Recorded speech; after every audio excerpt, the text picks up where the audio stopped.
sommes en Normandie, sur l'unité expérimentale du pin, une unité expérimentale qui travaille donc avec des équipes de recherche d'INRAE autour des questions de génétique animale et l'étude des systèmes herbagers. Le travail principal de l'unité consiste à mesurer un ensemble de caractères sur des bovins, mais aussi sur la prairie, puisque donc on s'attache à étudier vraiment l'importance des systèmes herbagers, surtout dans cette région normande, typique des systèmes d'élevage du Grand Ouest. Il y a à peu près donc 25 personnes qui travaillent sur l'unité expérimentale dans un domaine qui fait 360 hectares avec aussi de nombreux bâtiments.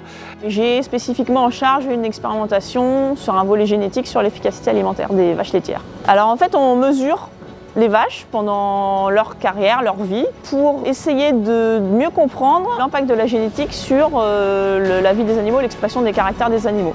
Donc là, l'efficacité alimentaire, c'est savoir comment une vache va utiliser ce qu'elle mange pour produire du lait, se reproduire, finir sa croissance, être en bonne santé. Alors concrètement, on a un troupeau d'une soixantaine de vaches de race Holstein qui en fait sont mesurées pendant toute leur lactation de façon très intense et très pointue à l'aide de différents outils pour automatiser un certain nombre de choses.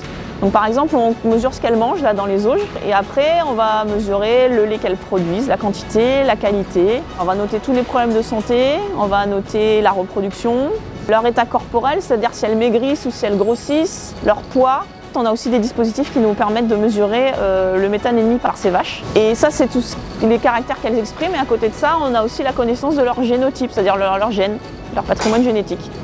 Et après, on a des collègues généticiens dont c'est le travail de mettre tout ça en face et d'essayer de comprendre pourquoi telle vache fait ça plutôt qu'une autre. L'originalité de notre dispositif expérimental tient dans l'effectif important d'animaux que nous élevons et aussi dans la durée de nos expérimentations qui durent longtemps pour s'affranchir des effets années, mais aussi pour pouvoir offrir la puissance statistique nécessaire à toutes les études des équipes de recherche avec lesquelles on travaille. Le deuxième sujet de recherche étudié sur site, c'est le système herbager. C'est un protocole qui étudie l'évolution d'un gros troupeau, le troupeau triple XL, conduit en un seul lot, donc 150 vaches laitières, de 3 races, Holstein, Normande et Jersiaise, qui vont pâturer la plupart du temps.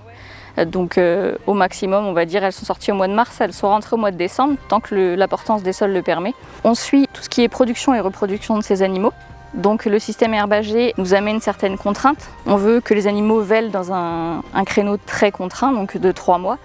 Ils doivent véler entre fin d'hiver, début printemps. Donc la reproduction, c'est 3 mois jour pour jour, de mi-avril à mi-juillet. On veut montrer que des systèmes autonomes, peu chers, puisqu'on peut les produire dans certaines régions plus que dans d'autres, la Normandie étant l'exemple parfait pour le pâturage, on peut réussir à avoir un troupeau plus ou moins important d'animaux qui s'adaptent à une ressource locale.